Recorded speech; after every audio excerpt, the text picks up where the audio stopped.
প্রথামাফিক সরকারের প্রথম দিনে একটা ক্যাবিনেট মিটিং করতে হয়।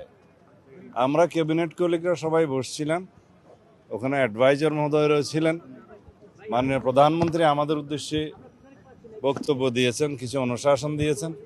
এবং প্রথমত যেটা হয় যে গভর্নমেন্টের ফার্স্ট 100 ডেজে কী কী প্রায়োরিটি আছে সেটা নির্ধারণ করতে হবে। তা আমরা এবার 180 ডেজের একটা প্রায়োরিটি নির্ধারণ করেছি, সেটা পরে আপনারা জানতে পারবেন, আরও পরে ডিসাইড হবে।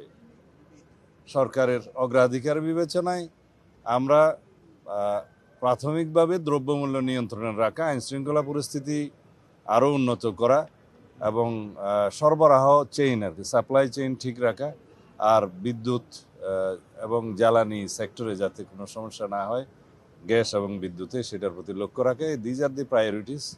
আর অন্যান্য যেগুলো বিস্তারিত আলোচনা সেটা অফিসিয়াল ব্যাপার। আগামীর অগ্রগতির ভিত্তি আনোয়ার ইস্পাত, স্ট্রংগেস্ট স্টিল সিন্স 1978।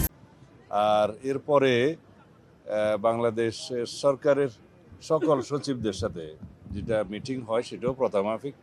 তিনি সেক্রেটারিদের উদ্দেশ্যে অ্যাড্রেস করেছেন।